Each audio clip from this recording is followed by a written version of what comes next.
If you're interested in finding out what the benefits of working with a realtor compared to trying to sell the house on your own, as we refer to as a FSBO, stay tuned because I'm going to help answer that question.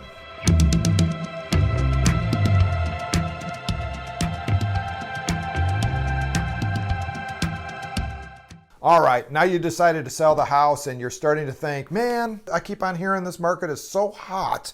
I'm just going to go ahead and put a sign up in the front yard and I'm going to sell it by myself and I'm going to save boatloads of money. Well, that may be true. If I was in your shoes, I may think the exact same thing. However, let me kind of throw some things out there and maybe you'll reconsider what that is actually going to look like. So when you hire an agent, or when you put the house on the market, you have to first decide if you are willing to pay another agent money to bring you a buyer, or if you're going to be looking for a buyer yourself.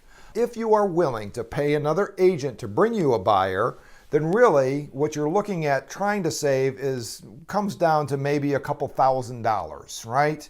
So you really have to take in consideration your time involved with listing your own home and doing all the work involved. So one of the first things that I always try and tell people is you are now all of a sudden burdened with the fact that you've got to qualify buyers. You'll understand real quickly that there's a handful of different buyers out there. The first type is someone that is in a major hurry and needs to buy a house like right away. Maybe they're being transferred in from out of town, they took a new job, so they're under the crunch of buying a house.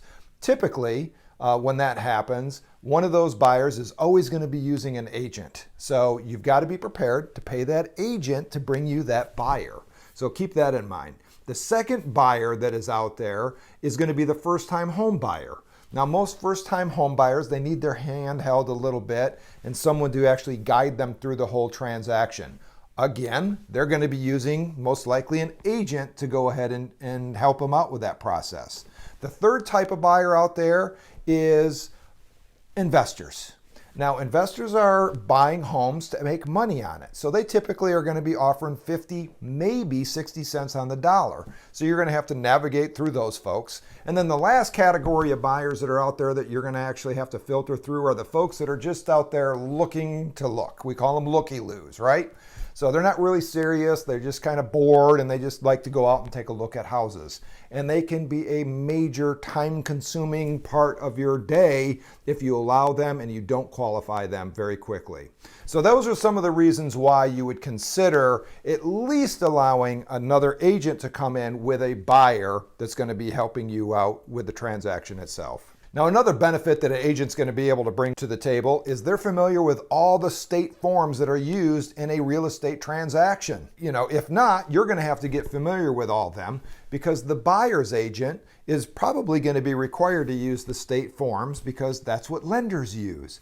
So there's a number of different forms that you're going to have to get familiar with and get ramped up on as far as when to use them, when not to use them, and then all the terminology that actually goes into those particular forms. So an agent is going to be able to handle all of that for you. If you do decide to go for sale by owner, just be prepared. You're going to be negotiating with an expert, someone that does this on a daily basis. And there are multiple points through the whole transaction period that are negotiating points. And I've seen time and time again where for sale by owners will lose more money through that whole negotiating process than they would have made if they were to just hire a professional to begin with and actually sell their house through a realtor. Now, most for sale by owners, when we first sit down with them, they don't realize that there's 148 time-sensitive tasks that are involved with the listing of your property all the way to the closing table.